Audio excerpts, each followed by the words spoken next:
দর্শক, যেমনটা বলছিলাম, 15 বছর পর বাংলাদেশ পাকিস্তান পররাষ্ট্র সচিব পর্যায়ের বৈঠক চলছে। আর এই নিয়ে আরও খবর জানাতে রাষ্ট্রীয় অতিথি ভবন পদ্মা থেকে যুক্ত হচ্ছেন সহকর্মী নাঈম আবির। আবির, আপনার কাছে প্রশ্ন করব যে ইতিমধ্যে তো বৈঠক শুরু হয়ে গেছে, তো দ্বিপাক্ষিক আসলে বৈঠকে কি এবং কোন বিষয়গুলো নিয়ে আলোচনা হতে পারে, এবং পাশাপাশি আমরা জানতে পারছিলাম ৭১ পরবর্তী পূর্বের যে সমস্ত পাওনা সেই সমস্ত বিষয় নিয়ে কথা উঠতে পারে। তো জানাবেন যে সুনির্দিষ্ট কোনো তথ্য এখন পর্যন্ত আপনি পেয়েছেন কিনা সেখান থেকে।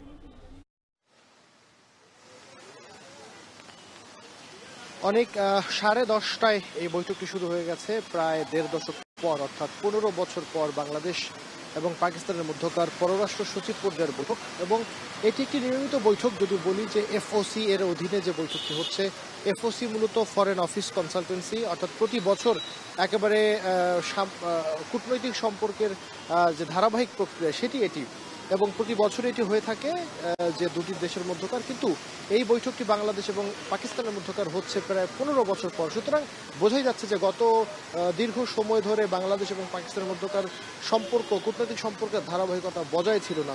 ৫ আগস্ট বাংলাদেশের রাজনৈতিক পরিবর্তনের পর নতুন বাস্তবতায় নতুন করে সম্ভাবনা তৈরি হয়েছে বাংলাদেশ এবং পাকিস্তানের মধ্যকার এই বৈঠক, এবং তারই একটি প্রয়াস। এবং এরপরেই এই মাসের, অর্থাৎ এপ্রিলের শেষ নাগাদ যদি এই বৈঠকটি সফল হয়, তাহলে পাকিস্তানের পররাষ্ট্রমন্ত্রী যিনি, তার কিন্তু একটা সফর করবার সম্ভাবনা রয়েছে, সেটিও এই মাসের শেষ নাগাদ।